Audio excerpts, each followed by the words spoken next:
28 savol. Adenin timin yig'indisi guanin sitazin yig'indisidan 50 taga ko'p ekan va umumiy vodorod bog'lari soni 300 ta bo'lsa, DNK uzunligini toping deb savol berilyapti. Xo'p, bizda demak DNK molekulasi mavjud. Xo'p, adenin, timin, guanin, sitazin. Va bizda ma'lumotlarda demak H bog' beryapti. Bu 300 ta ekan. H bog' topish uchun formulamiz bor edi. Umumiy nukleotidlarga guaninni qo'shib qo'yardik. Endi bizda berilyapti. Adenin timin yig'indisi guanin sitazin yig'indisidan 50 taga ko'p deb.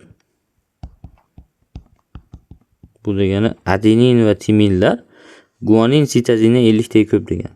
Men guanin bilan sitazinni ikkalasini x desam, adenin bilan timin demak x plus 50 ta. Chunki adenin timin guanin sitazindan 50 taga ko'p. Endi guaninda o'zi qancha bo'ladi? Bu ikkalasi adenin guanin bilan sitazin x bo'lsa, demak guanin 0.5x, sitazin ham 0.5x bo'lgan. Nimaga guanin topyapman? Chunki vodorod bog'lari topish uchun umumiy nukleotidlarga guaninni qo'shib qo'yardik. Demak, adenin timin ikkalasi x plus 50 bo'ldi. Guanin sitazin esa x bo'ldi. Endi mana shu ikkalasini qo'shsam bu nima degani? Bu umumiy nukleotid degani. Demak, x plus 50 plus x bu umumiy nukleotidlar.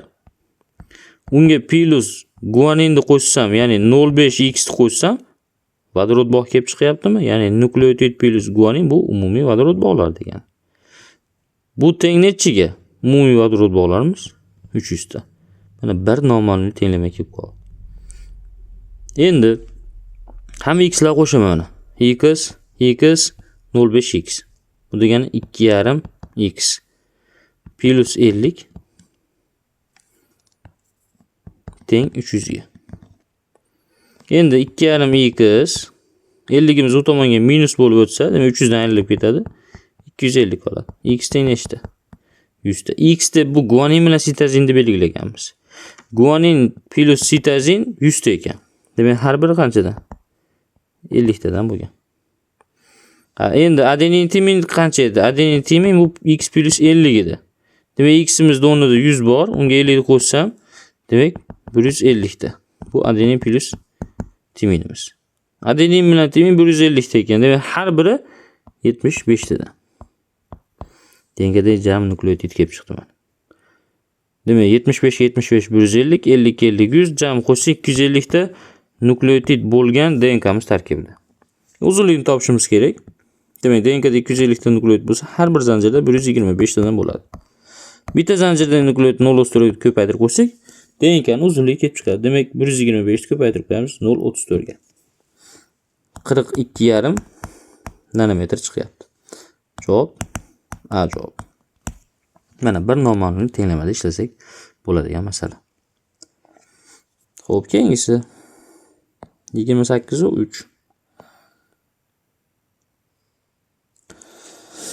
Xo'p, 28.3 ta adenin timin yig'indisi guanin sitazin yig'indisida 40 taga ko'p ekan va umumiy vodorod bog'lari soni 540 ta bo'lsa, DNK fragmenti uzunligini aniqlang deyapti.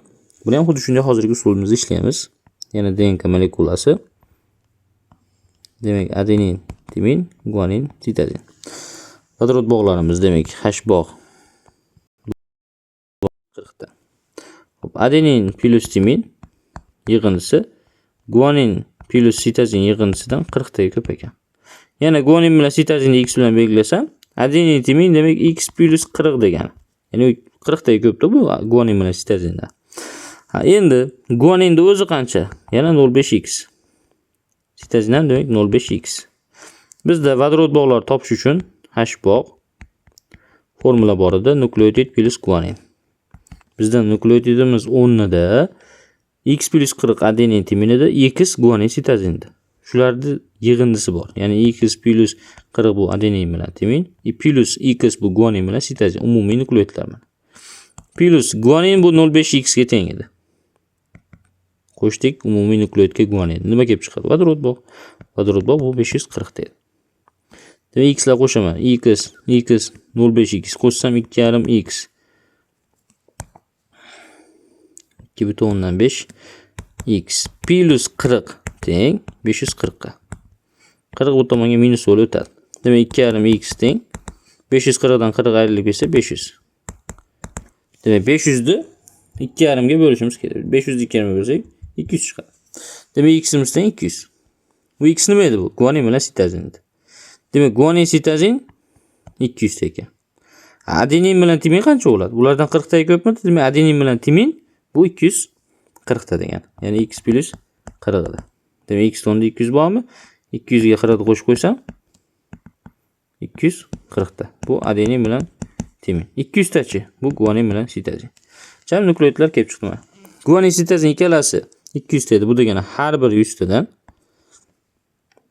Demak har biri 100 tadan bo'lyapti guanin sitazinlarimiz. Adenin bilan timin ikkalasi 240 ta, demak har biri 120 tadan. Jami nukleotid qancha bo'lyapti? Guanin sitazin 200 ta, adenin timin 240 ta qo'shsak 440 ta jami nukleotid. DNK uzunligini topishimiz kerak. DNKmizda 440 ta nukleotid bor. Har bir zanjirda demak 220 tadan bo'ladi. Bitta zanjirda nukleotidlar soni 0,34 nanometrga ko'paytiradigan bo'lsak, DNKmiz uzunligi kelib chiqadi. Bitta zanjirimizda demak nukleotidlar 220 ta, uni 0,34 nanometrga ko'paytiramiz. Demak 220 ni ko'paytiramiz 0,34 ga.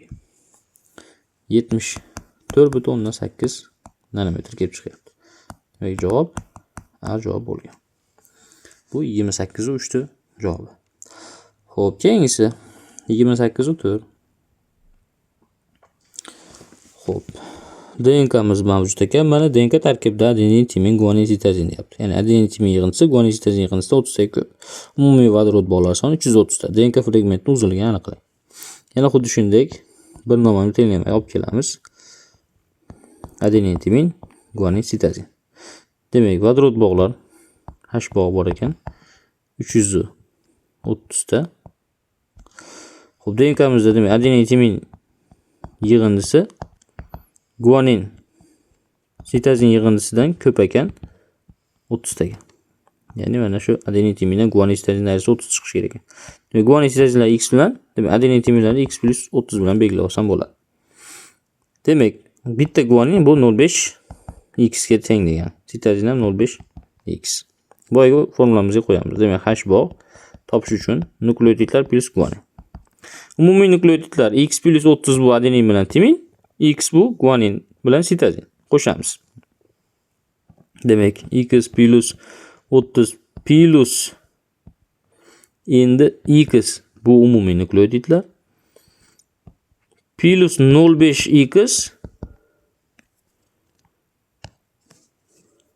plus 0,5x bu guanin. Teng nima edi? Teng bu vodorod bog'lariga. Ya'ni 330 ga. Bitta x, bitta 0,5x qo'shsam 2,5x plus 30 teng 330 ga. 2,5x 30 bu tomonga minus bo'lib o'tadi. 330 dan 30 ayrılib ketsa 300 qoladi. X teng. Demak 300 ni bo'lishim kerak 2,5 ga. 120. Demak x 120 degani bu guanin bilan sitazin ikkalasi 120 ta. Demak har biri 60 tadan. Adenin, timin qancha edi? X plus 30 edi. Adenin, timin. Demak 120 ga 30 ni qo'shaman. Demak 150 ta bu adenin bilan timin. 120 ta bu guanin bilan sitazin edi. Demak adenin, timin 150 ta bo'lsa, demak har biri 75 tadan. Jami nukleotid qancha bo'lyapti? Adenin, timin 150 ta, guanin, sitazin 120 ta. Qo'shsak 270 ta umumiy nukleotid. DNKning uzunligini topishimiz uchun bitta zanjirdan topib olishimiz kerak. 270 ta jami bo'lsa, har bir zanjirda demak 135 tadan bo'lgan. Uzunlik topish uchun bitta zanjirdagi nukleotidlarni 0,4 ga ko'paytiramiz. Demak 135 ta ko'paytiramiz 0,34 nanometrga. Demak 45,9 nanometr chiqyapti. Javob D javob.